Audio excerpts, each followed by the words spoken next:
Vamos a empezar el último tema de fisicoquímica que trata de la cinética química. Primero vamos a tratar los fundamentos de lo que llamamos cinética química, que en definitiva es el estudio de las velocidades de reacción, ¿no? Porque hay reacciones que se producen más rápido que otras y qué factores afectan a que una reacción determinada vaya más rápido o menos rápido, ¿no? A toda esa ciencia que estudia la velocidad de las reacciones y cómo varía esa velocidad en función de las circunstancias, le llamamos cinética química. Esta es una primera gran parte de este tema. La segunda gran parte es la catálisis. Hay determinadas especies que llamamos catalizadores que, si están presentes en el medio de reacción, hacen que la reacción vaya mucho más rápido, mucho más rápido. Entonces la catálisis la estudiaremos en un segundo momento, una vez que tengamos claro el estudio general de las reacciones, ¿no? De la velocidad de las reacciones. Muy bien, hasta ahora hemos estudiado termodinámica, pura termodinámica, en todos los temas, hasta el último. Y la termodinámica, cuando se enfrenta a una reacción química, lo hemos visto justo en el tema anterior, lo único que nos puede decir es a qué concentraciones determinadas se alcanzará el equilibrio, ¿no? En qué condiciones se alcanza el equilibrio.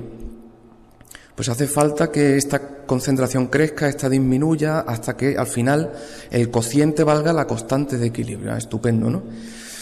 Bien. Pero en las ecuaciones termodinámicas, si os habéis fijado, nunca aparece la variable tiempo. Entonces la termodinámica te puede decir, sí, esta reacción es favorable, esta reacción se va a dar de modo espontáneo, hasta que llegará un momento en que alcance un equilibrio determinado a unas ciertas concentraciones. Bueno, eso es una gran información y de hecho es tremendamente útil, ¿no?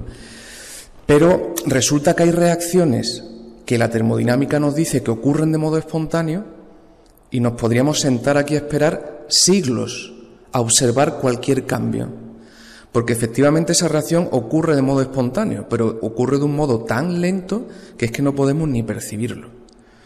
Con lo cual a nosotros no nos interesa saber solo si una reacción es espontánea, es decir, se va a dar por sí misma, y qué concentraciones obtendrá en el equilibrio, sino que me interesa saber también ¿cuándo voy a obtener ese equilibrio? ¿Cuánto tiempo va a tardar la reacción en completarse? ¿O cuánto tiempo va a tardar la reacción en alcanzar el equilibrio?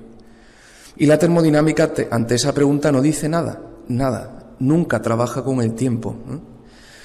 Bien, por eso nace una nueva ciencia que se llama cinética química, que de alguna manera complementa a la termodinámica. Justamente su objetivo es estudiar el factor tiempo en las reacciones químicas. Se le llama cinética por analogía con la cinética de la física clásica, ¿no?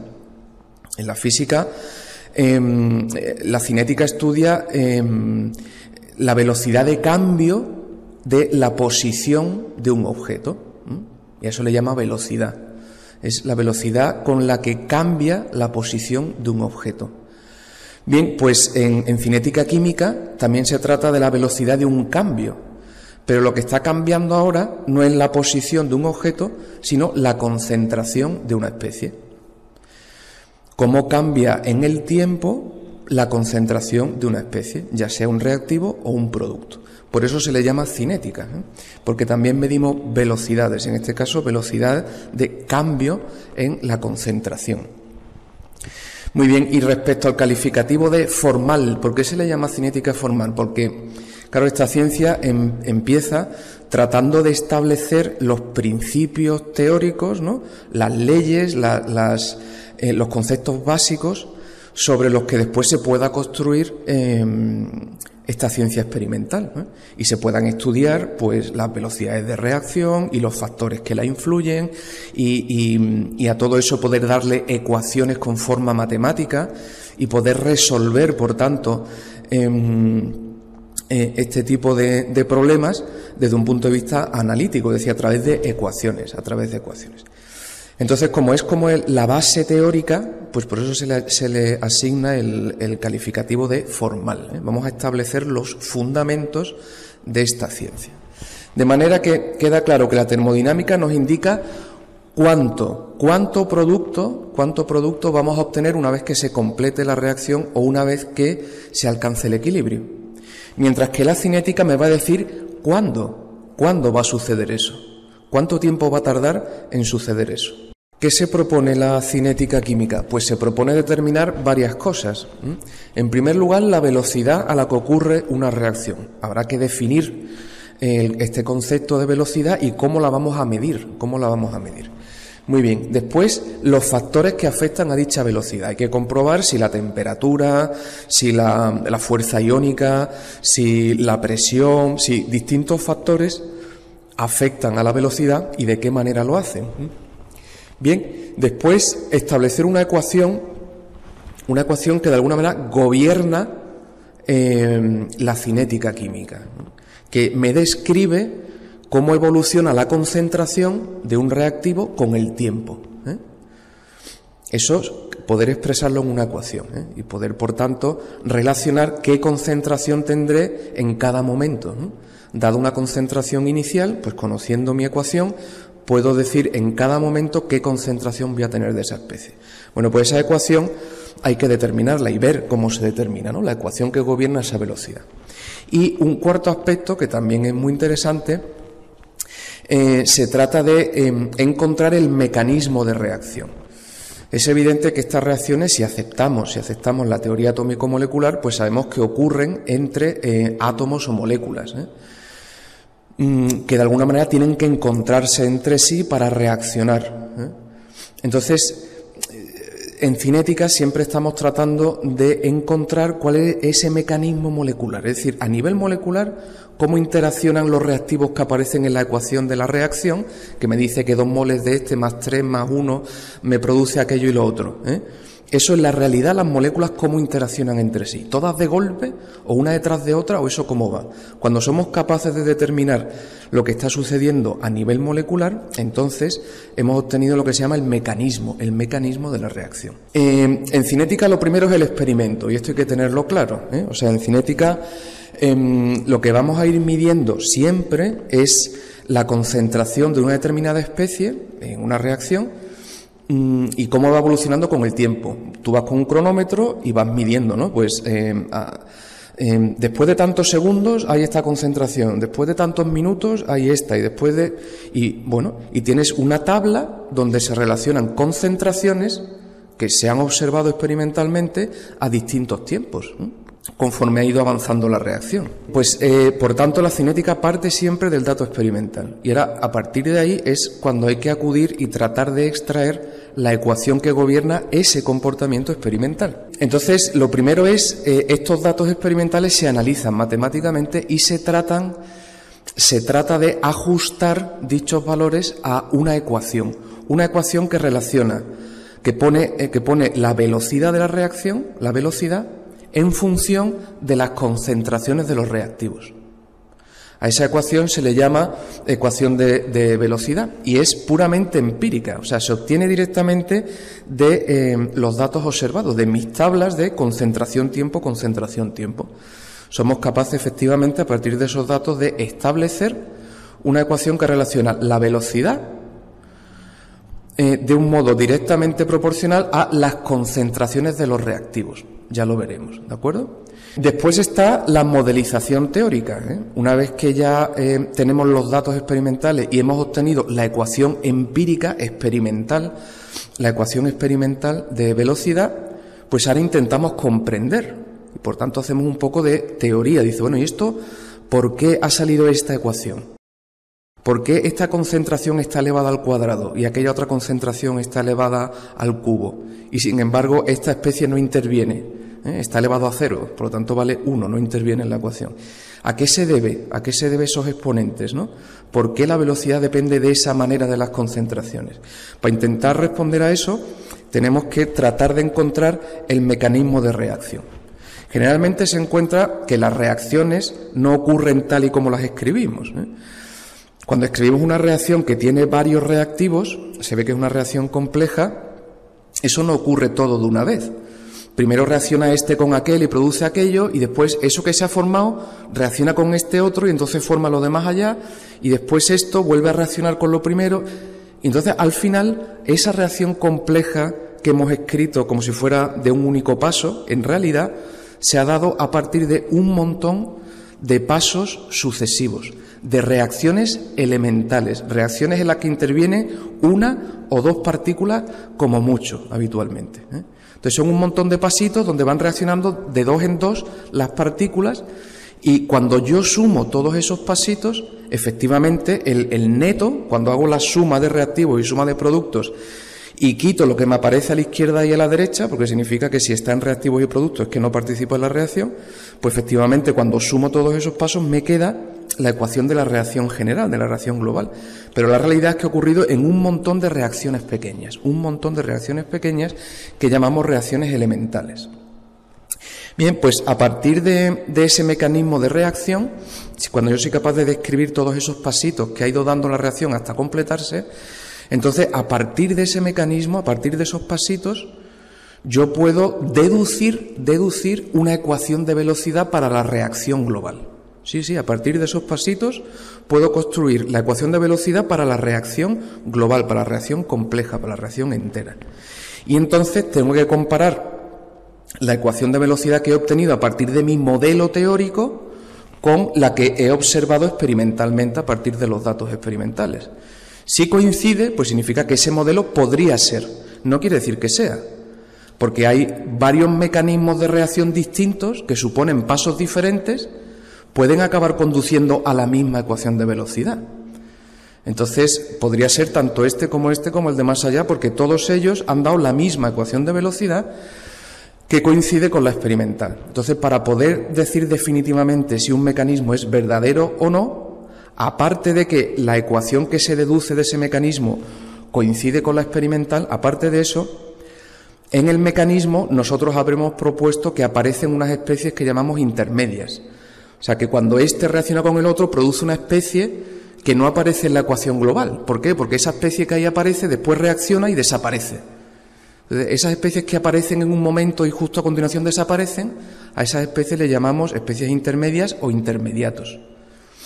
Entonces, para poder validar un mecanismo de reacción, aparte de que la ecuación que se deduzca de ese mecanismo coincida con la experimental, aparte de eso, hay que poder determinar experimentalmente, confirmar experimentalmente la presencia de esos intermediatos que tú has propuesto, ¿eh?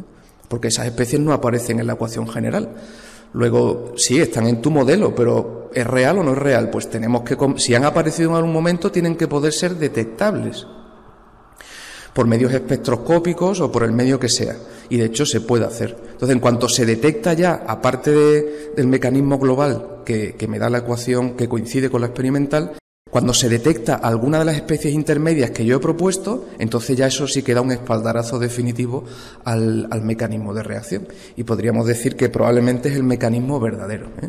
Porque efectivamente las especies que se proponen que aparecen y desaparecen son detectables y se observan experimentalmente en determinados momentos, y además la ecuación de velocidad que nos da coincide con la experimental. Para que esto se entienda mejor vamos a poner un ejemplo. Fijaos en esta reacción, ¿vale? Se trata de reacción de oxidación. Veis que el hierro 2 pasa a hierro 3, pierde un electrón, se oxida. Se oxida con oxígeno gas, ahí lo tenéis, ¿vale? En el seno de una disolución ácida. Este hierro está en disolución acuosa ácida, por tanto hay muchos protones en el medio. Y yo burbujeo esa disolución ácida, burbujeo con oxígeno. Entonces se puede producir esta reacción en la que el hierro 2 se oxida a hierro 3. Y de la interacción del oxígeno y los protones, pues se acaba formando agua. ¿De acuerdo? Esta es la reacción estequiométrica, y eso se observa. Es decir, que 4 moles de esta especie reaccionan con 4 moles de esta especie y 1 mol de esta, estos son los reactivos, y me dan 4 moles de hierro 3 y 2 moles de agua. Eso es así. Uno podría plantearse, bueno, ¿y no puede ocurrir esta reacción de una vez? Pues mira, por probabilidad es imposible. Fijaos, tienen que coincidir 4 iones de hierro, ¿vale? con 4 protones y con una molécula de oxígeno. Por tanto, son 4, 4, 8, unas 9 partículas que se están moviendo aleatoriamente, de repente todas se juntan en el mismo sitio y reaccionan entre sí. Pues eso, por probabilidad, resulta que es imposible. Bien, o sea, de hecho no sucede así la reacción, ¿ok? Aunque yo la escriba así, eso no sucede en un solo paso. No se encuentran estas 9 partículas todas juntas en un punto y reaccionan. No. Primero uno reacciona con otro, después con otro y se va completando la reacción en pasos sucesivos. Bien, aquí tenéis, por ejemplo, un mecanismo propuesto para esta reacción, donde estas sí que son reacciones simples que ocurren de una sola vez. ¿Veis? Pero aquí solo me hace falta que se encuentren 2 partículas. Hombre, eso ya sí que tiene una cierta probabilidad, ¿no? Y aquí 2 partículas, 2 partículas, 2 partículas, 2 partículas. Eso sí tiene probabilidad. Pero 9 partículas que se encuentren por casualidad en un punto, la probabilidad es ínfima. Entonces, fijaos este mecanismo que está propuesto para esta reacción. Dice, el hierro 2 primero reacciona con oxígeno y le da un electrón. Entonces se genera hierro 3 más y el oxígeno se carga negativamente. Acto seguido, ese oxígeno que está cargado es muy reactivo, pues claro, atrae algún protón que es positivo y estará por el entorno, reacciona con él y se forma esta especie, HO2. Bien, a continuación, esta especie neutra, el hierro, vuelve a darle un electrón. Entonces pasa a ser hierro 3 y esta especie se vuelve a cargar negativamente. Acto seguido, como es negativo y se atrae con el positivo, pues reacciona con un protón y forma agua oxigenada. Muy bien. Como ya se ha vuelto neutro, el hierro 2 otra vez le vuelve a dar un electrón, otro átomo de hierro 2 le vuelve a dar de hierro 2, le vuelve a dar un electrón al agua oxigenada y pasa a hierro 3 y entonces el agua oxigenada se descompone en un grupo hidroxilo menos y en un grupo hidroxilo neutro. El neutro, de nuevo, el hierro 2, ya sabe que quiere a las especies neutras que tienen oxígeno y le da electrones siempre que puede, pues el hierro 2 le da un electrón a esta especie neutra y se forma hierro 3 y un OH-. Finalmente, los OH- que se me han formado aquí y aquí, pues interaccionan con los protones del medio, se atraen, positivo y negativo, y forma agua. Y esto sucede 2 veces, por eso está multiplicado por 2. O sea, 2 protones y 2 OH forman 2 moléculas de agua. Fijaos, si sumáis todas estas reacciones, y dice, venga, me voy a poner a sumar todas las cosas que hay a la izquierda y las escribo, para dar y escribo todas las cosas de la derecha. Pues si os fijáis, os sale justamente eso. Tiene que haber 4 hierro 2, efectivamente. 1, 2, 3 y 4. 4 hierro 2. Tiene que haber 4 protones. Vamos a ver, aquí hay uno, aquí hay otro, y aquí hay uno multiplicado por 2. O sea, 2, 3, 4 protones, efectivamente. Oxígeno, solo ha habido un oxígeno en toda la reacción. Bien, y al otro lado tienen que quedar 4 hierro 3. Aquí hay 1, 2, 3 y 4 hierro 3, efectivamente, y 2 moléculas de agua. Aquí hay una, pero está multiplicada por 2, o sea que son 2 moléculas de agua. Y el resto de especies que están aquí en rojo, esos son las especies intermedias, los intermediatos, que aparecen y justo a continuación desaparecen. Por eso no dejan rastro en la reacción global. Fijaos, esta especie O2-, acto seguido reacciona y por tanto desaparece. Así que como está en reactivo y en producto, no cuenta para la reacción. Esta especie HO2 aquí aparece y aquí desaparece. No cuenta. Esta especie HO2- aparece y desaparece. El agua oxigenada aparece y desaparece. Los 2 OH- aparecen aquí y desaparecen aquí. Y el OH neutro aparece aquí y desaparece aquí. Todas las especies rojas, si hacéis la suma, tenéis la misma cantidad a izquierda y a derecha, con lo cual se te van a izquierda y a derecha y no están participando realmente en la reacción global. Son especies intermedias, lo que se llaman intermediatos. Muy bien, y es importante que os deis cuenta que esta reacción compleja puede suceder en 1, 2, 3, 4, 5, 6, 7 y 8. 8 pasos. 8 pasos. Tienen que darse 8 pasos para que se complete una sola vez esta reacción. Daos cuenta también de que todas estas reacciones sí que pueden tener lugar en un solo paso, porque aquí solo se requiere que se encuentre el hierro con una molécula de oxígeno, y eso, aunque sea por azar, sí que se pueden encontrar. Los átomos y moléculas están en el seno de una disolución y en un gas pues están chocando. Entonces, basta que se encuentre este con este y se puede producir esa reacción. Solo requiere de la presencia de dos partículas a la vez, y eso sí tiene una probabilidad aceptable. Mientras que se encuentren 9 a la vez, tal como está escrito esto, estas 9 partículas que se encuentren a la vez es imposible, por pura probabilidad. A estas reacciones que ocurren en un solo paso le llamamos reacciones elementales, Pues al número de partículas que reaccionan en cada reacción elemental, en las reacciones chiquititas, en las reacciones elementales, al número de partículas que reaccionan para dar productos o intermedios se le suele llamar molecularidad, la molecularidad de esa reacción elemental. Y se pueden dividir, en función de esa molecularidad, en reacción unimolecular. Quiere decir que hay una única especie, en este caso A, que da productos, ¿de acuerdo?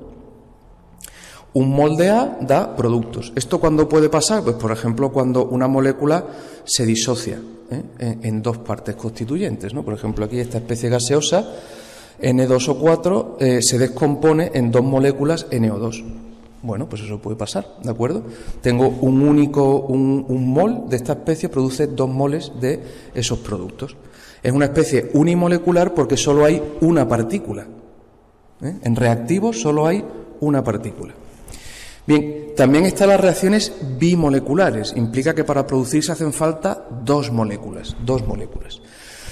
Por ejemplo, cuando una especie A con una especie B dan productos. Como es 1 y 1, pues aquí hacen falta solo 2 moléculas. Si se encuentra, se puede producir la reacción.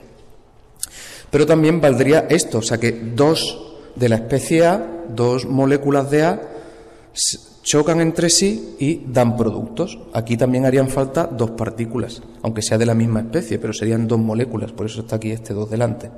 Estos serían reacciones bimoleculares, y aquí tenéis ejemplos, ¿no? Por ejemplo, 2 átomos de yodo que se unen para formar una molécula de yodo, por ejemplo, ¿no? Muy bien.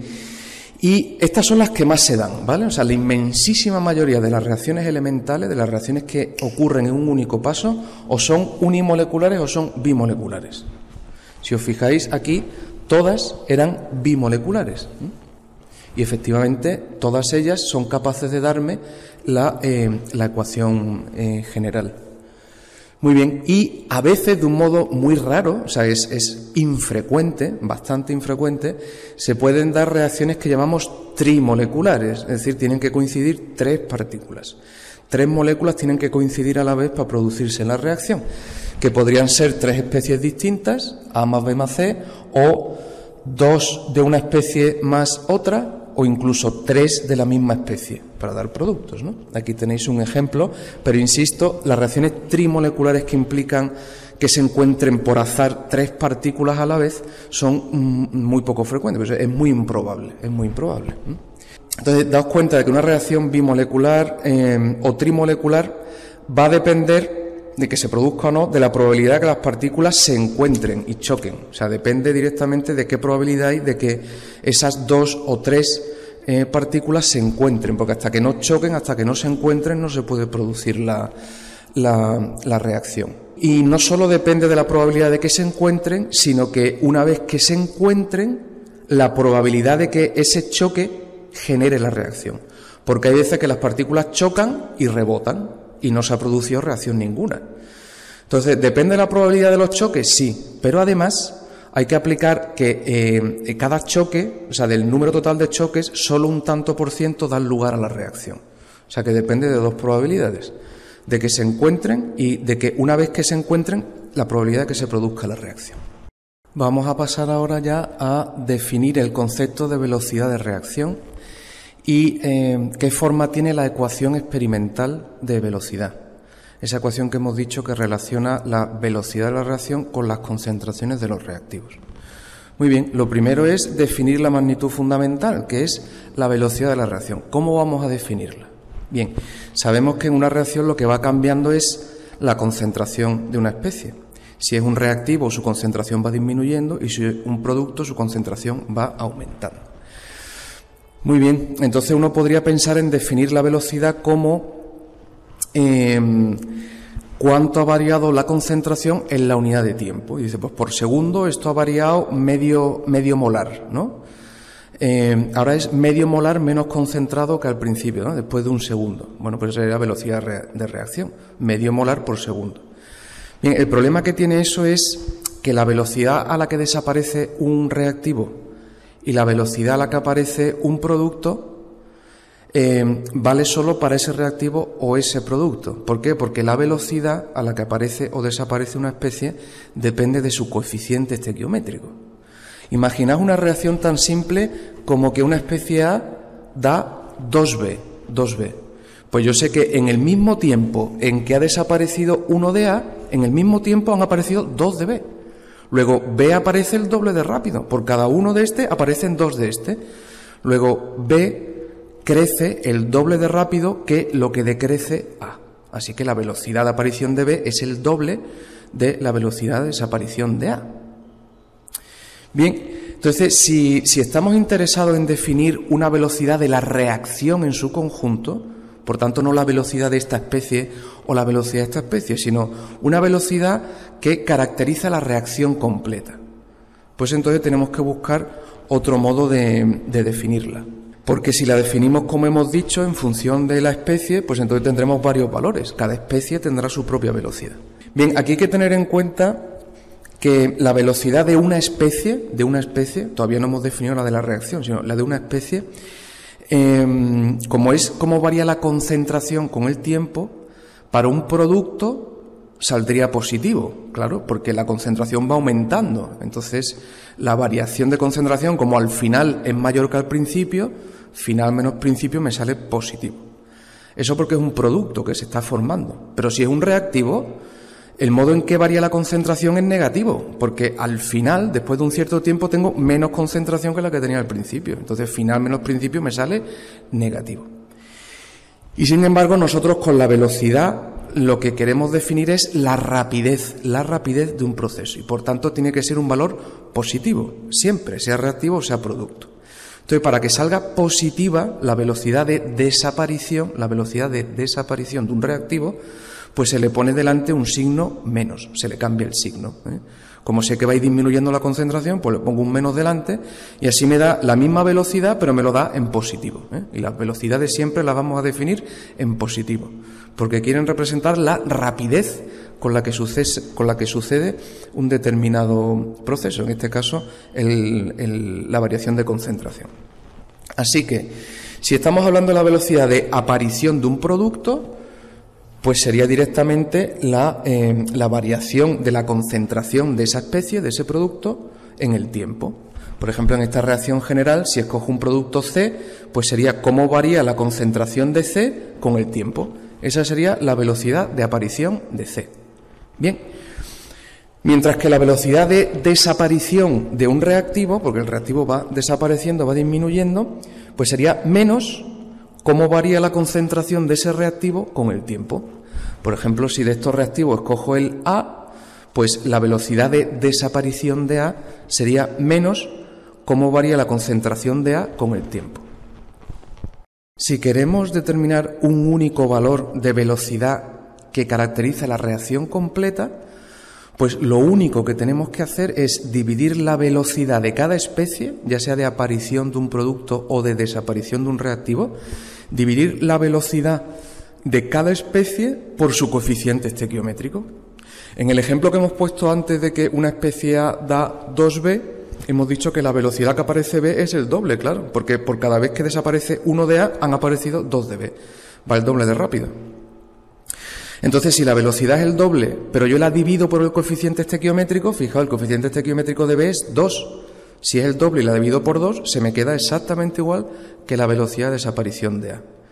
Y lo mismo sucedería para cualquier reactivo o cualquier producto. Si yo divido la velocidad de la especie por su coeficiente estequiométrico, automáticamente me da la misma velocidad que me daría otro reactivo entre su coeficiente, otro producto entre su coeficiente. De manera que fijaos que podemos definir la velocidad de la reacción, veis que ya pongo V sin el subíndice I, porque ya no es la velocidad de una especie, sino es la velocidad de la reacción. Definimos la velocidad de la reacción, la podemos definir en función de cualquier reactivo o cualquier producto, el que más coraje te dé. Dice, lo quiero definir en función de A. Bueno, pues entonces será cómo varía A con respecto a T, dividido por su coeficiente estequiométrico. Como en una reacción general es A moles de A, aquí está, A moles de A más B moles de B para dar C de C más D de D, pues si estamos hablando de A, divido por el coeficiente de A. Y con el signo menos, porque sé que es un reactivo y esta variación va a ser negativa. Yo quiero que la velocidad me dé en positivo. Perfecto. Dice, bueno, pues en vez de A lo quiero definir en función de B. Bueno, pues ¿cómo varía B con el tiempo? Esa es la velocidad con el signo menos, porque es un reactivo, la velocidad de desaparición de B, y lo divido entre el coeficiente estequiométrico, entre B. Dice, pues no, en vez de un reactivo lo voy a definir la velocidad de reacción en función de un producto. Pues entonces me quedaría, por ejemplo, C. ¿Cómo aparece C en función del tiempo? Y a esa velocidad de la especie C la divido entre su coeficiente estequiométrico y me daría igual que esto que he calculado para B y esto que he calculado para A. Y si lo defino en función de D, me saldría exactamente lo mismo. ¿Veis? Exactamente el mismo valor de velocidad lo puedo obtener usando la especie A, la especie B, la especie C o la especie D. Tú escoges. A esa especie que tú eliges para medir la velocidad de una reacción le llamamos especie de control o seguimiento. Así que la velocidad de la reacción la puedes determinar midiendo la concentración de una especie determinada. Lo único que tienes que hacer es, si es un reactivo, ponerle un signo menos y, en cualquier caso, dividir por el coeficiente estequiométrico. Entonces, coja un reactivo o un producto, siempre te dará exactamente la misma y única velocidad, que es la velocidad de la reacción. Y la velocidad de una reacción es constante, es decir, la reacción siempre ocurre a la misma velocidad en cualquier momento, o la velocidad a la que sucede la reacción va cambiando conforme la reacción va avanzando. Bueno, pues eso lo podemos determinar experimentalmente, ¿no? Escogemos una de las especies, las que queramos, un reactivo, un producto, y definimos la velocidad en función de la concentración de esa especie, dividiendo por el coeficiente estequiométrico. Imaginaos que cogemos la especie A de una reacción general, ¿no? Pues entonces la velocidad de la reacción será cómo varía con el tiempo, con un signo menos porque es un reactivo, y dividido por el coeficiente estequiométrico. Muy bien, ya sé que de esta manera me va a dar la velocidad de la reacción. Entonces fijaos que la velocidad de reacción es directamente proporcional, porque esto es una constante, directamente proporcional a la variación de A con el tiempo. La variación de A con el tiempo no es otra cosa que la pendiente de la curva que relaciona la concentración con el tiempo. Aquí lo representamos. Fijaos, en el eje X tengo el tiempo. El tiempo cero es justo cuando todavía no he mezclado los reactivos. La reacción no ha empezado. Entonces, en el momento en que los mezclo, pum, le doy al crono. Tiempo cero es cuando no ha empezado la reacción. Y a partir de ahí va avanzando el tiempo y yo voy a ir midiendo qué concentración tengo de la especie A, porque he decidido medir la velocidad de la reacción usando esa especie, porque me resulta más fácil de medir. Y entonces veo que a tiempo cero, obviamente la concentración que tengo es la que yo he puesto originalmente. Dado que la reacción no ha empezado, la misma concentración que puse al principio es la que tengo. Y a partir de que empieza la reacción, como es un reactivo, va disminuyendo, va disminuyendo, va disminuyendo. Entonces, por ejemplo, cuando ha pasado un determinado tiempo, un tiempo 1, pues la concentración que queda de A ya no es esta, sino a su 1. Es decir, la concentración ha caído de aquí a aquí. Claro que un reactivo está disminuyendo. Bien, ¿cuál sería la velocidad de reacción en ese momento? Pues como es la variación de A con respecto al tiempo, y esta es la curva que relaciona concentración y tiempo, pues esta derivada con respecto al tiempo es la tangente. La tangente a la curva en ese punto. Así que yo determino la tangente justo en ese punto y eso me da la velocidad de la reacción. Bueno, en este caso la velocidad de desaparición de A, porque fijaos que es una pendiente negativa. La velocidad de desaparición de A en ese momento. Si quisiera saber la velocidad de la reacción, pues sé que lo único que tengo que hacer es multiplicar por menos 1 partido por A. Entonces, como es negativo, si lo multiplico por menos se vuelve positivo y al dividir por A me daría la velocidad de la reacción. Bien, y después de un cierto tiempo, sigue pasando el tiempo y vuelvo a medir la concentración y resulta que ahora la concentración ha caído hasta aquí. ¿Vale? En este tiempo de T1 a T2, la concentración ha caído de A1 a A2. Ahora, esta es la concentración que me queda. ¿Cuál es la velocidad en ese momento? Pues hago la tangente a la curva en ese punto y lo que valga esa pendiente es la velocidad de desaparición de A en ese momento. Lo multiplico por menos 1 partido por A, que es una constante, y me daría la velocidad de la reacción. Entonces, lo que quiero que observéis aquí es que esta pendiente no es igual que esta. Si os fijáis, la pendiente va cambiando, lo cual quiere decir que la velocidad va cambiando, y en particular, como la pendiente cada vez es menor, va tendiendo a la horizontal, como la pendiente cada vez es menor, la velocidad es cada vez menor, significa que la velocidad es cada vez menor. Así que la velocidad va disminuyendo conforme la reacción va avanzando. De manera que la velocidad es constante con el tiempo, ¿no? Bien, y el modo de determinarla pues sería la tangente a la curva que representa la concentración frente al tiempo. En ese momento hago la tangente y me da la velocidad en ese momento. Ahora sería un buen momento para hacer el ejercicio 1, de la lista de problemas de cinética. Yo haré todos los problemas en pizarra, pero ahora sería un buen momento para intentar hacer por tu cuenta el ejercicio 1, para ver si te ha quedado claro el concepto de cómo hemos definido la velocidad de reacción en función de las distintas especies que forman parte de los reactivos o los productos de esa reacción. Bien, si no lo consigues sacar, pues te vas al vídeo de los ejercicios y miras el ejercicio número 1, pero ahora es un buen momento para resolver ese ejercicio. Vamos a ver ahora qué forma tiene la ecuación experimental de velocidad. Bien, la forma que se observa experimentalmente cuando se miden las velocidades como la hemos definido justo antes, como esa variación de una especie con respecto al tiempo dividido por el coeficiente estequiométrico.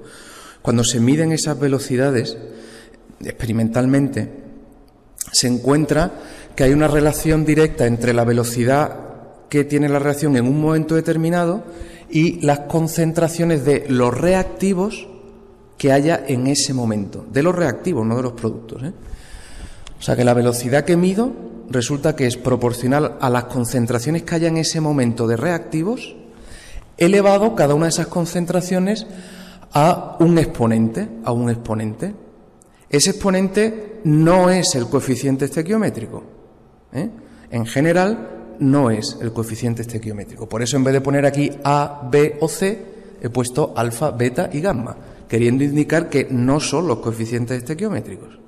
Bien, así que este reactivo está elevado a un cierto exponente alfa, este a un cierto exponente beta y este a un cierto exponente gamma. Y aquí hay un valor constante, que es la constante de proporcionalidad entre la velocidad que mido y las concentraciones de los reactivos en ese momento, elevadas cada uno a su exponente. Bien, a estos exponentes les llamamos órdenes parciales de reacción. Así que este sería un orden parcial, esto sería otro orden parcial y esto sería otro orden parcial. Son órdenes parciales de reacción. No representan a la reacción total, es parcial, porque es para la especie A y este para la especie B, y así. Bien, en cambio, a la suma de los coeficientes, o sea, a la suma de los exponentes, alfa más beta más gamma más todos los reactivos que haya, a la suma de los exponentes, a esa suma se le llama orden de reacción. Y eso sí que define a la reacción global, ¿vale? Así que esto es un orden parcial, otro orden parcial, otro orden parcial, y la suma de todos los órdenes parciales, la suma me da el orden de reacción. Muy bien, otra cuestión importante, a esta constante de proporcionalidad se le llama constante de velocidad. Es un parámetro importante. Y ese parámetro, aunque es un número constante, incluye dentro de él todos los factores que no están representados aquí explícitamente. Por ejemplo, la presión, por ejemplo, la temperatura, por ejemplo, el disolvente. O sea, hay un montón de factores que afectan a la velocidad, un montón de factores. Lo que pasa es que cuando yo hago una reacción determinada, todos estos factores son constantes, porque lo estoy haciendo a una presión constante, a la temperatura ambiente y usando un mismo disolvente. Y entonces, como son factores constantes, pues por eso sale aquí un número constante. Pero hay que tener en cuenta que en realidad ese número constante depende de un montón de factores, que lo estoy manteniendo constante en mi experiencia, pero depende de esos factores. De tal manera que si hago la misma reacción a otra temperatura, la constante de velocidad va a cambiar. O si cambio cualquiera otra de las variables, la constante de velocidad va a cambiar. La constante de velocidad va a cambiar. Será interesante ver cómo varía la constante de velocidad con estos factores, en particular con la temperatura, y eso lo veremos con detalle. Muy bien, pero ahora nos interesa ver que esta ecuación que obtenemos aquí es puramente experimental. Lo que hago es que mis datos experimentales, los que yo he medido a tal tiempo tal concentración, a tal tiempo tal concentración, que esos son los valores experimentales, he determinado por ajustando qué valor tiene que tener alfa, beta, gamma y k para que al hacer este producto me quede la velocidad que se observa experimentalmente. Luego, tanto la constante de velocidad como los órdenes parciales, y por tanto el orden total, porque sería la suma de los órdenes parciales, tanto la constante como los órdenes parciales se obtienen empíricamente, experimentalmente. Por tanto, son valores puramente empíricos, puramente empíricos. Es verdad que si conocemos el mecanismo de reacción, todas esas reacciones elementales que se producen una detrás de otra para que al final se produzca la reacción completa, si conocemos el mecanismo, podemos deducir a partir del mecanismo esta ecuación. O sea que si conozco con certeza el mecanismo, la ecuación que deduzco de ese mecanismo me da una explicación de esta observación experimental. Me justifica por qué alfa ha salido lo que haya salido, por qué beta ha salido lo que haya salido y por qué k vale lo que ha salido. ¿De acuerdo?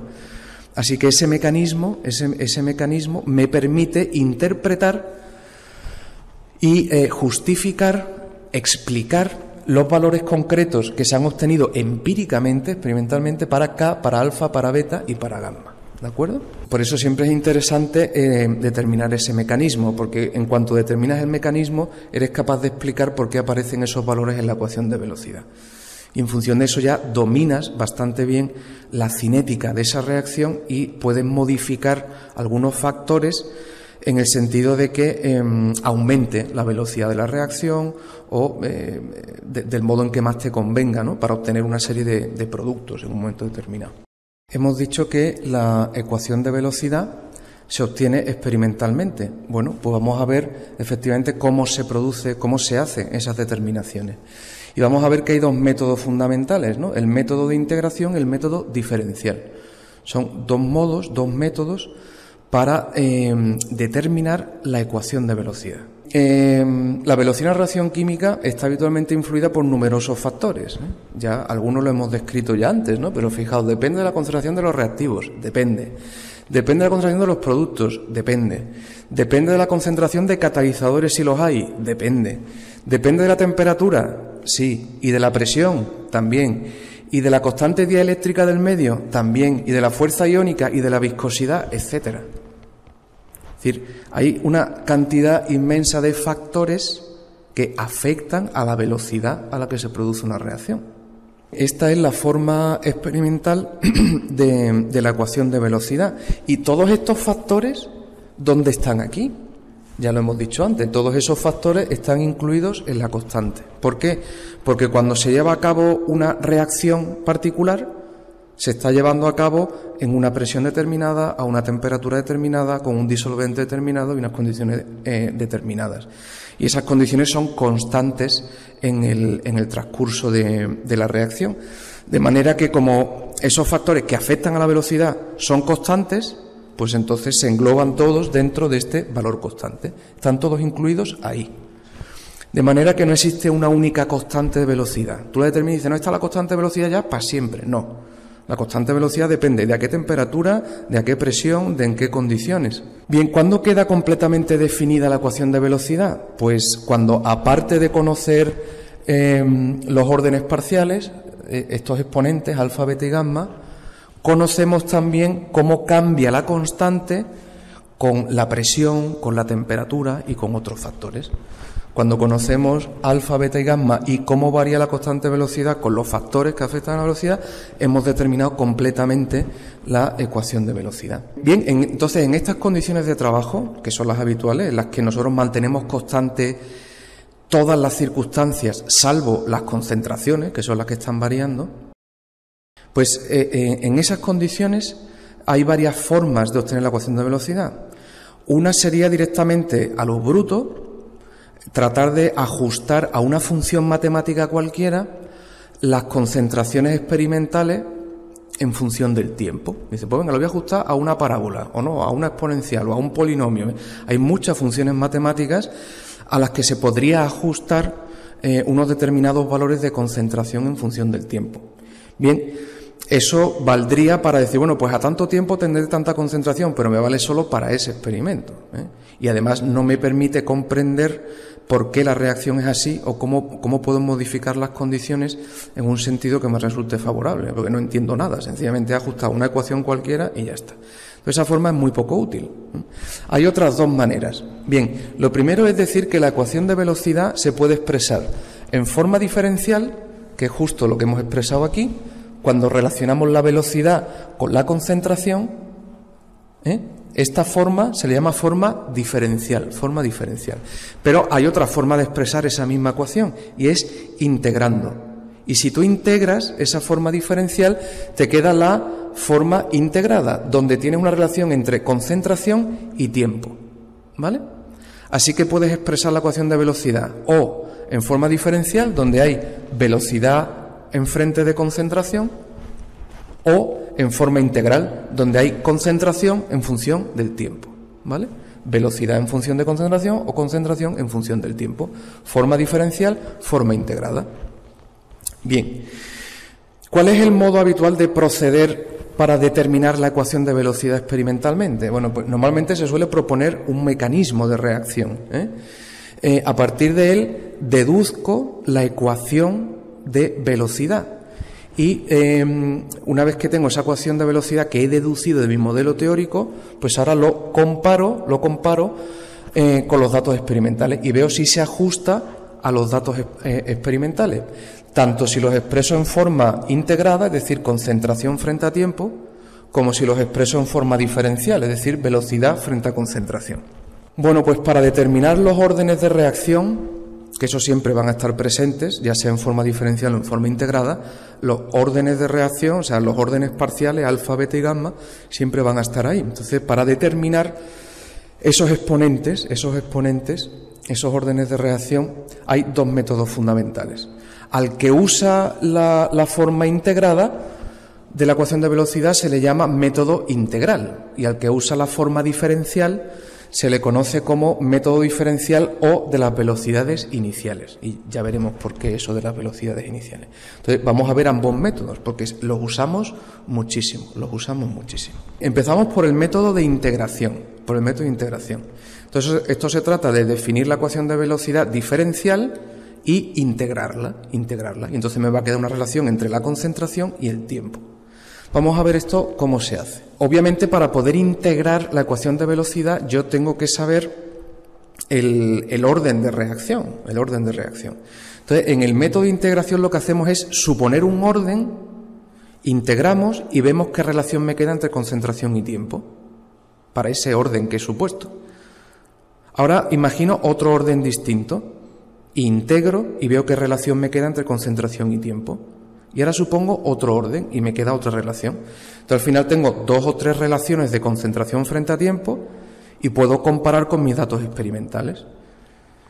La relación que efectivamente se ajuste a lo observado experimentalmente me va a indicar cuál es el orden de reacción, ¿vale? Vamos a ver esto con detalle.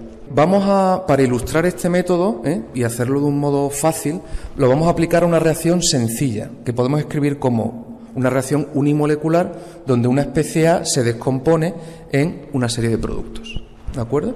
Entonces, la velocidad de reacción, ¿cuál sería? De la reacción, pues sería cómo varía con respecto al tiempo con el signo menos, porque es un reactivo, dividido entre el coeficiente, que como es 1, pues no hace falta ni ponerlo. Muy bien. Si las reacciones son elementales o sencillas, como esta, reacciones que pueden suceder de una sola vez, reacciones elementales, entonces los órdenes de reacción, alfa, beta, entonces son números enteros y sencillos, ¿vale? Números enteros positivos, ¿vale? Números enteros positivos y sencillos. Entonces, lo que hacemos en este método es utilizar, dice, bueno, voy a probar entonces el orden 0, el siguiente número entero es orden 1 y el siguiente número entero es orden 2. Entonces voy a probar estos tres y a ver qué relación me queda entre la concentración y el tiempo, ¿eh? Después compararé eso con mis datos experimentales y el que se ajuste pues me va a indicar qué orden es. Entonces empezamos con el orden 0. Vamos a suponer orden 0. Entonces, si el orden de mi reacción es 0, ¿qué me quedaría? Pues fijaos, la ecuación de velocidad sería velocidad igual a constante por la concentración de A, porque el único reactivo que tengo en esta reacción sencilla que estamos proponiendo es A, pues por A elevado a 0. ¿Por qué 0? Porque ahora estoy suponiendo que el orden es 0. Voy a ver qué pasa si el orden fuera 0. Si el orden fuera 0, cualquier número elevado a 0 es 1. De manera que esto es 1 que multiplicado por K me queda sencillamente K. O sea que si el orden 0, la velocidad es constante. Cuando es orden 0, la velocidad es constante y no depende de la concentración que haya de A, ¿eh? Claro, al estar elevado a 0, cualquier valor que tenga A siempre vale 1, con lo cual me da igual la concentración que haya de A. A no afecta a la velocidad. La velocidad es constante respecto a la concentración del reactivo. Con lo cual tenemos que experimentalmente, si el orden es 0, la velocidad va a ser constante. ¿Y la velocidad cómo la hemos definido? O sea, ¿cómo la hemos definido? Sí, en función de cómo la hemos definido hemos visto que era menos la variación de A con respecto al tiempo, en nuestro caso particular. Y esa velocidad, que es esto, tiene que ser igual a K por la concentración elevada a 0, porque estamos en orden 0, y esto me quedaría K. Entonces, fijaos, el signo menos me lo llevo para allá, y el diferencial de t pasa para allá multiplicando. Y entonces me quedaría que el diferencial de A sería igual a menos K por diferencial de t. Así de sencillo. Y ahora una vez que lo tengo así, ahora puedo integrar. Recordad que estamos en el método integral, ¿eh? O método de integración. Entonces, integramos entre el tiempo 0, que es justo cuando empieza la reacción, y un tiempo cualquiera t, donde habrá una cierta concentración A, ¿vale? Al tiempo 0 estará la concentración inicial, y a esa concentración inicial le llamamos A sub 0, indicando que es la concentración que había al principio. Muy bien, entonces integramos esto que está aquí. Me quedaría la integral entre a un tiempo 0 la concentración inicial y a un tiempo t la concentración que sea. La integral de diferencial de A entre A sub 0 y A sería directamente A menos A sub 0. Eso es esta integral. Aquí la K, como es una constante, sale de la integral y me quedaría la integral de diferencial de t entre 0 y t, que sería lo mismo que t menos 0. T menos 0 es t. Luego me queda directamente menos K por t menos 0 es t menos K por t. Si paso para el otro lado la concentración inicial, obtengo la relación entre concentración y tiempo. Resulta que la concentración en cada momento va a ser la inicial, la que hubiera al principio, menos la constante de velocidad por el tiempo que haya transcurrido. Importante, fijarse siempre en las unidades de la constante de velocidad. Entonces, fijaos, si observáis esta ecuación, esto tiene que ser molar, porque es una concentración, esto también molar. Luego, este producto también tiene que ser molar. Sin embargo, esto es segundo. ¿Qué unidad tiene que tener K para que esto me quede molar? Pues como esto es tiempo, pues tendrá que ser molar partido tiempo. Si el tiempo es segundo, molar partido segundo. Si el tiempo es minuto, pues molar partido minuto. Si el tiempo está en meses, pues molar partido meses. ¿De acuerdo? O sea que sería molar partido tiempo. En general será segundo, luego molar por segundo. Es importante este dato porque las unidades de la constante de velocidad te indican ya el orden de reacción. Si el orden es 0, las unidades van a ser molar por segundo. Ahora después veremos que si el orden es 1, las unidades son distintas, y si el orden es 2, las unidades son distintas. Así que si en un ejercicio o en un problema te dan la constante de velocidad en unidades molar partido por segundo, tú automáticamente ya sabes que esa reacción es de orden 0. Y no hace falta que te lo diga el enunciado, te lo está diciendo con las unidades de la constante. ¿De acuerdo? Por eso es importante. De manera que nos ha quedado esta relación entre la concentración y el tiempo. Si lo representamos, concentración frente a tiempo, pues al tiempo cero tendré la concentración inicial, que es este valor de aquí, A sub 0, y conforme va avanzando el tiempo, pues la concentración va cayendo, Fijaos que tiene la forma de la ecuación de una recta. Esto es constante porque es la concentración inicial, que es la que sea. Y esto es una constante y t es la x. Luego lo que multiplica la x es la pendiente, que sería menos k. Así que si yo determino la pendiente de esta recta, que es una recta que está cayendo, la pendiente es negativa, ¿vale? Pues esa pendiente, que será menos lo que sea, es igual a menos k. Es igual a menos k. De manera que de la pendiente de esta recta puedo sacar la constante de velocidad, ¿vale? Bien, y el orden, pues el orden, si resulta que experimentalmente observo este comportamiento, significa que es orden cero, porque este comportamiento de concentración frente a tiempo solo lo da el orden cero. Así que de este comportamiento saco que es orden cero y de la pendiente de la recta saco el valor de la constante de velocidad. Otro parámetro importante que ayuda a, digamos, a comparar las reacciones entre sí, a catalogarlas, a ver si algunas son más rápidas que otras, es lo que se llama el tiempo de vida media o semivida, ¿vale? Y que se suele escribir como t con un medio de subíndice, ¿vale? T un medio, tiempo de semivida o vida media. ¿Y qué tiempo es ese? Pues es el tiempo que tarda la reacción en reducir la concentración inicial a la mitad. El tiempo que tarda en reducirse a la concentración que había al principio a la mitad, ese tiempo es el tiempo de vida media o semivida. Y insisto que es un parámetro importante que ayuda a catalogar las reacciones y la velocidad de las reacciones. En una reacción de orden cero, ¿cuánto valdría el tiempo de vida media? Pues lo podemos calcular perfectamente, y conviene calcularlo porque esto te lo pueden pedir en cualquier ejercicio. Esta es la ecuación que me dice a cada tiempo qué concentración hay. Bueno, pues digo, yo quiero que la concentración sea la concentración inicial partido por 2. ¿Eso a qué tiempo va a suceder? Pues solo tengo que resolver esta ecuación. Cuando la concentración sea esta, justo en ese momento el tiempo es el tiempo de vida media, porque es el tiempo que ha tardado en reducirse a la mitad la concentración inicial. Así que si donde pone A pongo la concentración inicial partido por 2, me dará el tiempo de vida media. Entonces, fijaos, el A sub 0 medios pasa para allá restando, el menos KT medios pasa para acá, y claro, A sub 0, o sea, 1 menos 1 medio es 1 medio, así que me queda A sub 0 partido por 2.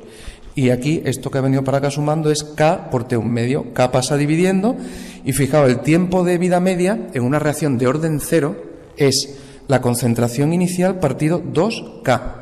Entonces, aquí es importante darse cuenta de que el tiempo de vida media depende de la concentración inicial. Si inicialmente tengo el doble de concentración, esto será el doble y quiere decir que el tiempo que tardará en reducirse a la mitad será el doble. Claro, esto es lógico. Si uno piensa que en una reacción de orden 0 la velocidad es constante, si la velocidad es constante independiente de la concentración, pues siempre va a la misma velocidad, siempre a la misma velocidad. Entonces, si tiene que descomponer el doble de sustancia, como va a la misma velocidad, tardará el doble de tiempo. Bien, así que el tiempo de vida media es la concentración inicial partido por 2 constante de velocidad. Vamos ahora a integrar el orden 1. Ya hemos visto, si es orden 0, cómo va a ser la relación de la concentración con el tiempo y cómo podemos sacar la constante de velocidad. Perfecto. ¿Y si es orden 1? A ver qué pasa.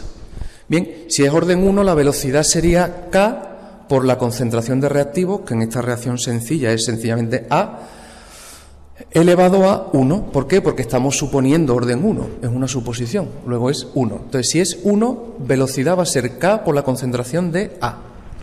Bien, como la velocidad sabemos la forma que tiene, es menos la variación de A con el tiempo, partido del coeficiente estequiométrico, que es 1, por eso no lo escribimos. Esto que es la velocidad, sé que tiene que ser igual a K por la concentración de A, si el orden es 1, K por concentración de A. Entonces, el menos me lo lleva al otro lado, diferencial de T pasa para allá multiplicando y la concentración de A pasa para acá dividiendo. Entonces me queda esta expresión. Diferencial de A partido de A y al otro lado menos K diferencial de T. Entonces, así ya lo tengo preparado para integrar. Estamos en el método de integración. Vamos a integrar entre un tiempo inicial, donde la concentración será la concentración inicial, y un tiempo cualquiera t, donde la concentración será la concentración que sea a. Perfecto. Entonces, en la integral de la izquierda, 1 partido por x es logaritmo neperiano de x. Luego esto es logaritmo neperiano de a. Y sería logaritmo neperiano de a menos logaritmo neperiano de a sub 0. Logaritmo neperiano de a menos logaritmo neperiano de a sub 0. Esto es lo que queda la integral de la izquierda. A la derecha, la k sale de la integral y la diferencial de t sería sencillamente la t final menos la inicial, o sea, t menos 0. T menos 0 es t, luego menos k por t. Eso es lo que queda al otro lado.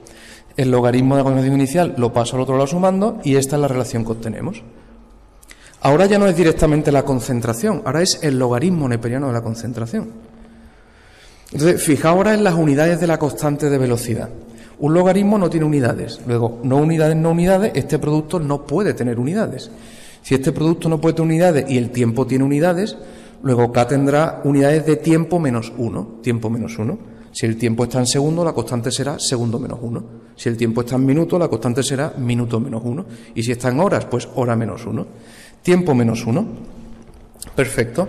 Así que si en un ejercicio, en un problema, te da la constante velocidad que tiene unidades de tiempo menos 1, tú ya sabes automáticamente que esa reacción es de orden 1. Perfecto. Bien, entonces vamos a ver si representamos el logaritmo de a frente al tiempo, obtenemos también una recta.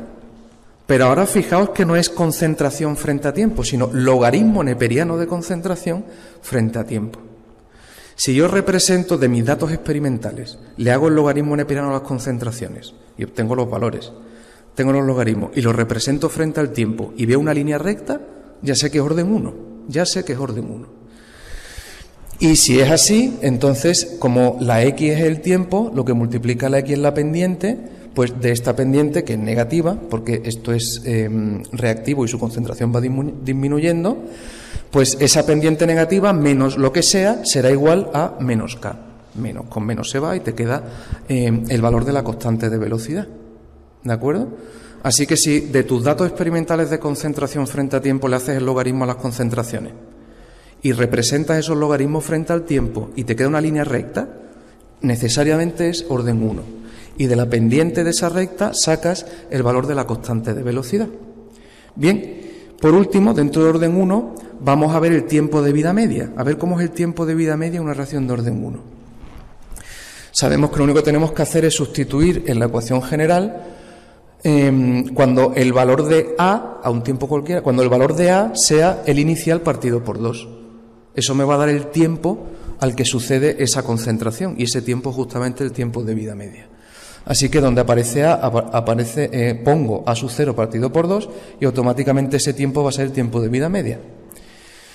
Muy bien, entonces k por t me lo paso aquí para que esté en positivo y esto me lo paso para allá restando. Diferencia logaritmo el logaritmo del cociente. Entonces te va a quedar a sub 0 partido de 2. A sub 0 y a sub 0 se te va y el 2 que está dividiendo abajo pasa arriba. Luego esto te queda directamente logaritmo neperiano de 2. La k pasa dividiendo y entonces fijaos, el tiempo de vida media es logaritmo neperiano de 2 partido por k. Esto es constante. ¿Qué quiere decir? Que el tiempo de vida media, el tiempo que tarda en reducirse la concentración inicial a la mitad, es constante e independiente de la concentración inicial. ¿Y si tengo el doble de concentración? Pues resulta que la velocidad es el doble de rápido y por eso acaba tardando el mismo tiempo. Y si tengo 5 veces la concentración inicial, pues entonces la velocidad es 5 veces mayor, con lo cual acaba tardando el mismo tiempo en reducirse a la mitad. ¿Vale? Eso se puede ver directamente aquí.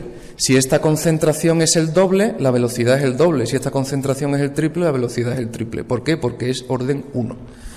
Claro, entonces da igual que la concentración inicial sea el doble, como si es el triple o el cuádruple, porque si es el cuádruple, la concentración que hay que descomponer resulta que va el 4 veces más rápido, con lo cual acaba tardando lo mismo.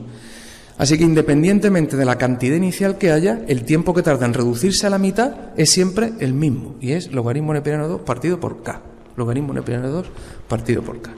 Finalmente, dentro del método de integración, vamos a suponer orden 2 y a ver qué relación me queda entre concentración y tiempo, ¿eh?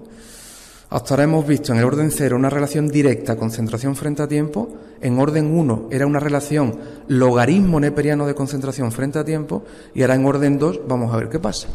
Bien, si suponemos orden 2 en nuestra reacción, sabemos que la velocidad va a ser constante por A elevado a 2. ¿Por qué? Porque estoy suponiendo orden 2, por eso aparece ahí un 2. Como sé que la velocidad en nuestra reacción es menos la variación de A con el tiempo, y esa velocidad es K a cuadrado, pues me queda esto igual a K a cuadrado.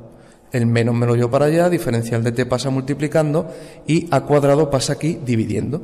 Y ya tengo esto preparado para integrar, Integramos como siempre entre un tiempo 0 y un tiempo T, y por tanto la concentración irá desde la concentración inicial a una cierta concentración A, que es la que tiene en ese tiempo T.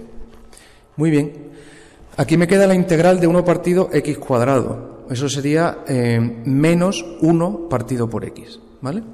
Menos la integral de 1 partido x cuadrado es menos 1 partido de x. Luego esto sería menos 1 partido de A menos 1 partido a sub 0. Por eso con menos acaba quedando más 1 partido a sub 0 ahí. Entonces, y al otro lado, como siempre, la K sale y la integral de diferenciales de T entre 0 y T es directamente T, o sea que aquí me queda menos K por T, eso como siempre. Y ahora lo que hago es el menos 1 partido de A, que está aquí negativo, me lo paso para allá en positivo, y el menos KT me lo paso para acá en positivo. Entonces me queda esta expresión. Fijaos que ahora es la inversa de la concentración. Si representamos la inversa de la concentración frente al tiempo, debe quedar una línea recta donde esta es la ordenada en el origen y la pendiente vuelve a ser la constante de velocidad. Fijaos en las unidades de la constante. En el orden 0 era molar partido tiempo. En orden 1 era tiempo menos 1. Y ahora aquí, fijaos que esto es molar menos 1, luego esto tiene que ser molar menos 1 y este producto tiene que ser molar menos 1. Como esto tiene unidades de tiempo, pues esto tendrá que tener unidades de molar menos 1, tiempo menos 1. Así el tiempo menos 1 se me va con tiempo y me queda molar menos 1, que es lo mismo que tengo aquí y lo que tengo aquí. ¿De acuerdo? Bien, así que las unidades de la constante aquí es molar menos 1, tiempo menos 1. ¿Ok? ¿Veis? Las unidades de la constante velocidad van cambiando con el orden de reacción. Así que si en un ejercicio te dan una constante velocidad con sus unidades, viendo las unidades tú ya automáticamente sabes cuál es el orden, sin necesidad de que te lo digan. ¿De acuerdo? Si representamos en esta ocasión, la ordenada en el origen es 1 partido a sub 0, que sería este valor de aquí, y como es la inversa de A, y A con el tiempo se va haciendo más pequeño, algo dividido entre algo cada vez más pequeño es un número que va creciendo. Entonces me quedaría una recta con pendiente positiva y la pendiente de esta recta es justamente lo que multiplica la X, que es el tiempo, luego sería K.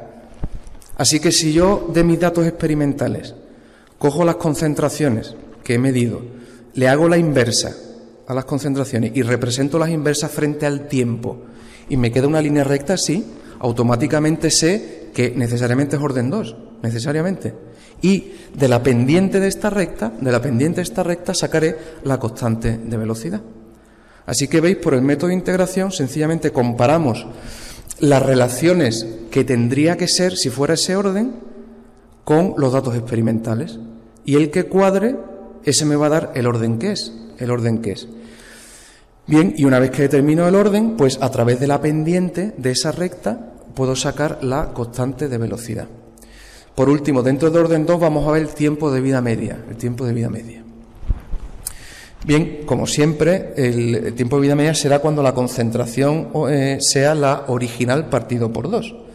Así que 1 partido a sub 0 partido de 2, el 2 pasa arriba y me quedaría 2 partido a sub 0. El 1 partido a sub 0 pasa restando y 2 menos 1 es 1. Luego me queda 1 partido a sub 0 igual a K por el tiempo de vida media. K pasa dividiendo y me queda esta expresión. El tiempo de vida media o semivida en una reacción de orden 2 es 1 partido constante por la concentración inicial. O sea que aquí, igual que pasaba en orden cero, también depende de la concentración original. Pero ahora la concentración está dividiendo. Es decir, que conforme la concentración original sea mayor, tarda menos tiempo en reducirse a la mitad. Tiene que reducir mucha más cantidad, porque la cantidad es mayor, pero sin embargo tarda menos. ¿Eso a qué se debe? A que la velocidad crece mucho más rápido con la concentración. Fijaos que está elevado al cuadrado. Entonces, si duplico la concentración, la velocidad no se duplica. 2 elevado al cuadrado es 4. La velocidad se cuadruplica. Y si multiplico por 3 la concentración, como está elevado al cuadrado, 3 al cuadrado es 9. La velocidad es 9 veces mayor. ¿De acuerdo? De manera que conforme mayor sea la concentración, la velocidad no es que crezca en la misma proporción que ha crecido la concentración. Es que crece al cuadrado o al cubo, con lo cual aunque sea mayor la cantidad, acaba tardando menos tiempo, porque va muchísimo más rápido. No solo justo lo más rápido para que tarde lo mismo, sino mucho más rápido. Así que conforme crece la concentración, disminuye el tiempo de vida media. Tarda menos en reducirse la concentración a la mitad. Este sería como el resumen, ¿no? Hemos encontrado, según sea orden 0, orden 1, orden 2, 3 relaciones, que sería concentración de A frente a tiempo, logaritmo neperiano de A frente a tiempo o la inversa de A frente a tiempo. Yo represento los valores de concentración, los tengo. Entonces, ¿yo sé las concentraciones de A? Sí. ¿Le puedo hacer logaritmos? Sí. Luego también sé los logaritmos de A. Bien. ¿Y puedo hacer la inversa? Sí. Luego también sé las inversas de A.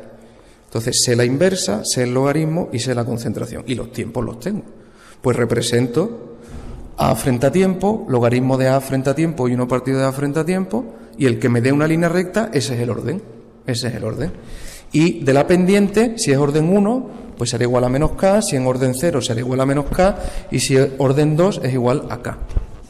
Pues así es como se usa el método de integración. Aquí tenéis, ¿veis? Por ejemplo, un ejemplo concreto. Para unos datos concretos de concentración frente a tiempo. Si representamos los valores experimentales de las concentraciones observadas a distintos tiempos, fijaos, esto no es una línea recta. Si represento el logaritmo de esas concentraciones frente al tiempo, me queda una línea recta. Y si represento la inversa de las concentraciones frente al tiempo, me queda una curva. De las 3 representaciones, ¿cuál me ha quedado una línea recta? Esta, pues entonces mi reacción es de orden 1. Orden 1. Y directamente este valor negativo, que es la pendiente que aparece aquí, eso sería la constante de velocidad, cambiada de signo, porque esto sería igual a menos K. Luego la constante sería 0,00206, o sea, 2061, o 2,061 por 10 elevado a menos 3. Esa sería la constante de velocidad, ¿de acuerdo? Bien, ¿en qué unidades? Unidades tiempo menos 1, porque es orden 1. Luego el logaritmo no tiene unidades, esto tampoco tiene unidades, esto no puede tener unidades. Como la X es el tiempo, pues esto tiene que tener unidades de tiempo menos 1. Aquí tenéis una tabla resumen, ¿vale? Tanto de los comportamientos observados, directamente la concentración, el logaritmo o la inversa frente al tiempo, las pendientes, y aquí tenéis para orden 0, orden 1 y orden 2, cuál sería la forma diferencial de la ecuación, ¿vale? ¿Cuál sería la forma integrada? ¿Cuánto vale el tiempo de vida media? Y las unidades de la constante de velocidad. Es como una tabla resumen de todo lo que hemos visto hasta el momento en el método de integración. Pasamos al método diferencial, también llamado de las velocidades iniciales. Ahora ya no vamos a integrar la ecuación de velocidad para obtener las formas integradas, no. Ahora vamos a utilizar directamente la ecuación de velocidad diferencial, o sea, volumen, concentración. Digo volumen, velocidad, concentración, velocidad, concentración. Muy bien, para cualquier orden, cuando uno representa cómo varía la concentración con el tiempo, fijaos que aquí estamos representando directamente concentración con el tiempo, para un reactivo determinado, reactivo A, por ejemplo, para esta reacción que estamos empleando como ejemplo, ¿no? Donde una especie A se descompone para dar unos productos. Muy bien, pues lo que se observa, sea cual sea el orden, es que en un tramo inicial cuando el tiempo que ha transcurrido es pequeño, aproximadamente estamos hablando que la reacción solo ha avanzado entre un 5 y un 10% respecto a la reacción completa. En ese tramo inicial se puede considerar lineal la relación de la concentración con el tiempo, ¿vale? Bien, luego si en este tramo es inicial, ahí también lo podéis ver, ¿ves? Es otra representación. Este primer tramo es lineal, correspondería a esta línea, después ya se desvía, pero al principio, para un rango de tiempo pequeño, o sea que la reacción haya avanzado un 5% por ahí no más, pues ese primer tramo es lineal. ¿Qué era la velocidad? Es cómo varía la concentración con el tiempo. Por tanto, es la tangente, es decir, la pendiente. Claro, la pendiente en una recta es una constante. Por eso es una recta, porque su pendiente no cambia. Si cambiara sería una curva. Luego, como la variación de la velocidad, de la concentración con el tiempo es la velocidad, por tanto, la pendiente, la tangente, es la velocidad, y esa tangente tiene el mismo valor en todo este tramo, porque es una recta, la pendiente es exactamente la misma, no cambia. En este punto, ¿cuánto vale? Pues la tangente, que es la misma recta. Y en este punto, la tangente, que es la misma recta. En este punto, la tangente, que es exactamente la misma recta. Luego, la velocidad es constante en todo ese tramo. ¿Por qué? Porque la pendiente, que es la derivada de la concentración con el tiempo, es constante en todo ese tramo. Luego, inicialmente la velocidad no cambia, inicialmente. Muy bien. Entonces yo puedo usar ese primer tramo inicial, determino la pendiente, que determinar la pendiente una recta es súper fácil, y esa velocidad, como es constante, pues es igual para todas las concentraciones de este tramo, por tanto también para la concentración inicial. Así que puedo, fijaos aquí tengo una cierta concentración inicial, y entonces en la parte lineal, que es esta, veo cuál es la pendiente, y me queda una pendiente grande, ¿vale? Ahora, esa concentración inicialmente he puesto, 3. Ahora, inicialmente voy a poner 2, ¿vale? Voy a hacer otra vez la reacción, pero partiendo de una concentración menor. Y entonces mido la curva, y ahora cuando veo la tangente, este tramo inicial, y veo la pendiente, veo que es una pendiente menor. Y digo, bueno, pues ahora voy a partir de una concentración todavía menor. Y vuelvo a hacer la reacción partiendo de una concentración más baja. Y veo que la pendiente inicial, que es la velocidad inicial, es menor. Bien, entonces puedo asignar esta velocidad a esta concentración inicial, esta velocidad a esta concentración inicial y esta velocidad a esta concentración inicial.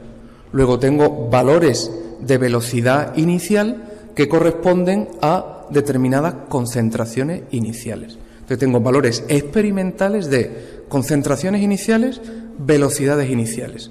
Esos son mis datos experimentales. Concentraciones iniciales, velocidades iniciales. ¿Cuál es la forma diferencial de la ecuación de velocidad? Pues de modo general sería velocidad igual a K por las concentraciones de reactivos, que en este caso nada más que está A, en la reacción que estamos estudiando, elevado a el orden. Ahora no lo suponemos, como en el método de integración. Ahora ponemos n, el orden que sea, no sé cuál es. ¿Vale? Bien, luego esta sería la ecuación diferencial. Y lo que hacemos es, tomamos logaritmos a ambos lados, el logaritmo decimal a ambos lados. Entonces el logaritmo de v sería igual al logaritmo de este producto. El logaritmo de un producto es la suma de logaritmos.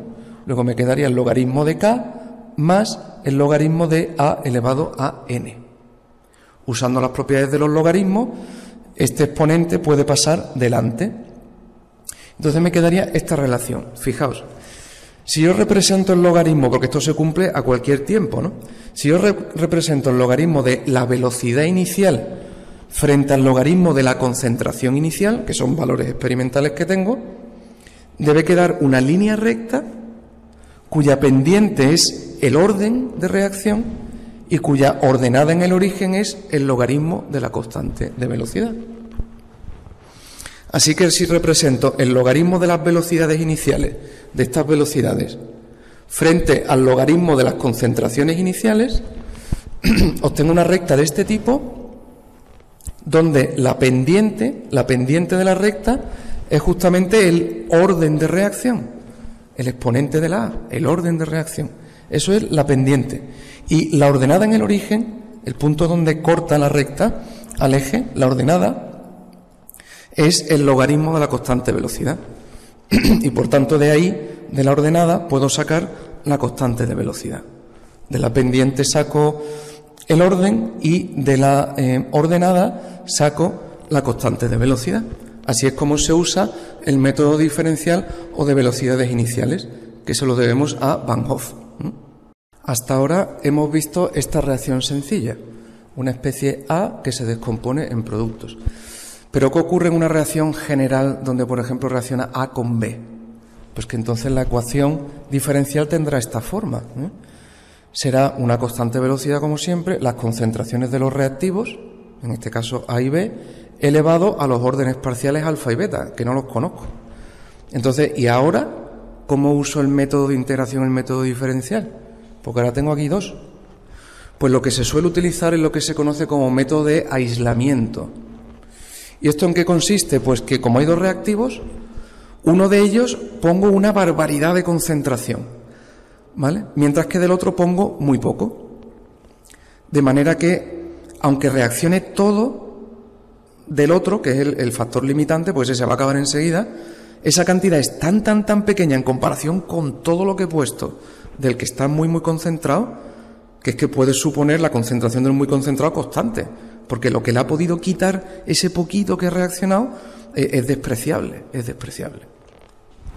Así que si efectivamente, por ejemplo en este caso, hago la reacción y pongo en todos los casos una concentración excesiva de B, altísima, y una concentración pequeña de A, pues resulta que entonces la concentración de B la puedo suponer constante, porque es que aunque reaccione todo de A, es tan poco en comparación con todo lo que hay de B que es despreciable. Así que puedo suponer la concentración de B constante. Bien, entonces la constante velocidad por este término que es constante, K por la concentración de B elevado a beta, eso sería una constante. Y a eso le llamo constante observada. Porque en esas condiciones donde tengo muchísimo de B y prácticamente nada de A, voy a ver que la velocidad depende fundamentalmente de las variaciones de concentración de A, porque B es que va a ser siempre la misma concentración. Muy bien, entonces fijaos que ahora sí me ha quedado, habiendo puesto mucho de B, me ha quedado, este término se ha hecho constante y la forma que tiene es justamente como la reacción que habíamos visto antes. Entonces he aislado al reactivo A. ¿Cómo? Haciendo B muy concentrado. Entonces aíslo al que está poco concentrado y la velocidad va a depender de él. Me queda esta forma y ahora con esta forma puedo emplear tanto el método diferencial de velocidades iniciales como el método integral.